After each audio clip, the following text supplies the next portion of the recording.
Hey guys, this is Hafiz, and today I'm at the pickup location, and as soon as I back into the door, I turn on my reefer unit and it was not starting. So I just need to figure out what's the problem, and the shipper is not going to load me till I figure out what's the problem, or the temperature came down to 0 or whatever required temperature it is. So I'm just gonna show you guys what's the problem and how I'm gonna resolve it. So my reefer unit was sitting for so long, and for like a few days in cold weather, and that's why my batteries went down, and I'm trying to start it, but it's giving me a ticking noise. And it could be anything, like batteries, or it could be a starter.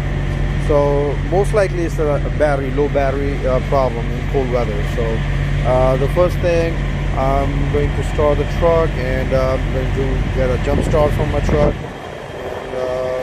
and attach it to the reefer unit, and let's see what happens.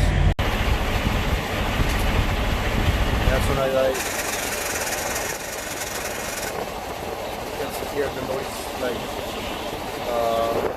constantly it's trying to start, but it's not starting, and it's not cranking at all. So I gotta find out what's the problem. It looks like a battery.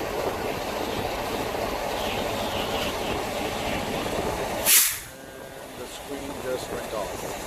It gave me this code with a funny noise, which I'm gonna try again, and it says high discharge pressure alarm 10, which is totally different. That the reefer is doing is totally different. So let me clear the alarm and see what it does when it tries to start.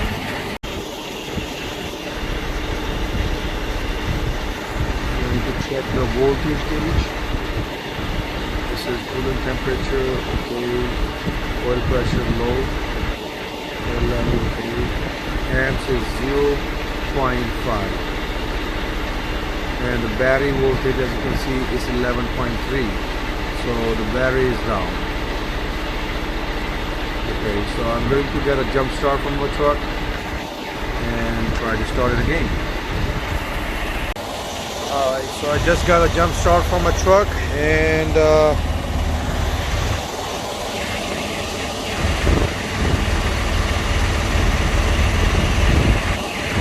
show me a different code, which is a code 35. It's like a relay sensor switch issues.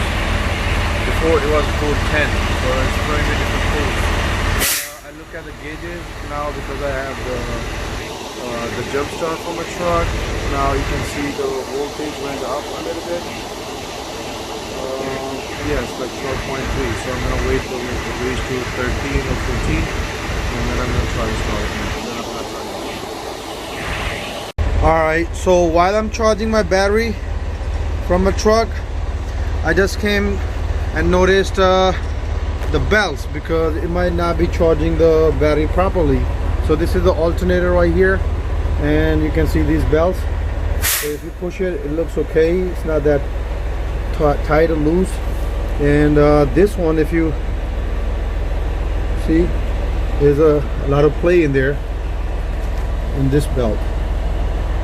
It's not supposed to be like this, so I need to adjust it. So it's very easy. If you can look at it, you can see this bolt. Just unscrew this a little bit, and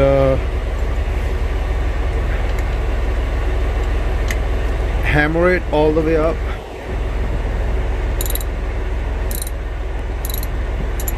Okay, now it's a little bit loose, so just use a hammer and hit right here, so you can tighten it a little bit, and this plate should go away.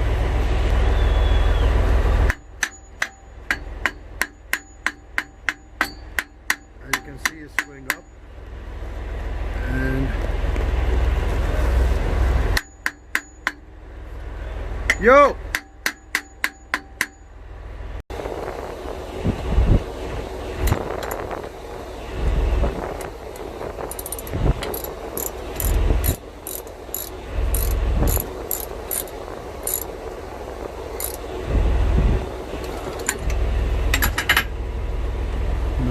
the belt.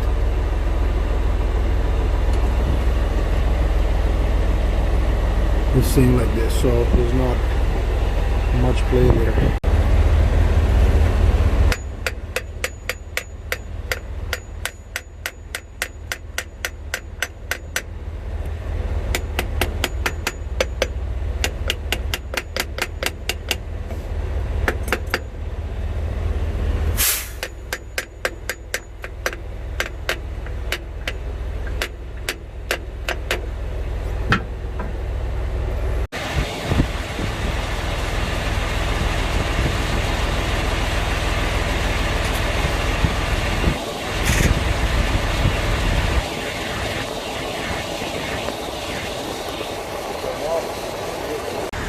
Alright, so I just let it sit for like 10-15 minutes, and I tried to hammer on the starter. Maybe the starter is stuck. Hopefully the battery is charged enough, and it should start. Let's see. So if you turn on the screen, it's totally blank, or you hear the noise when the truck or the unit start to run. You hear the noise of ticking noise. That means the battery is totally dead. Or it could be that the starter is stuck. So let's see if it can start itself now.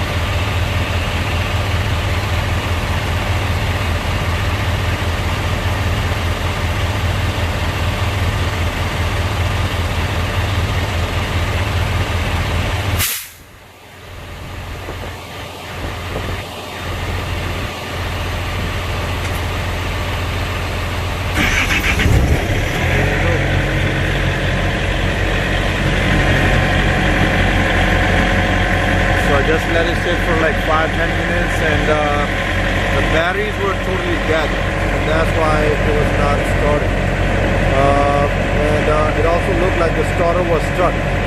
So if you hammer on the starter,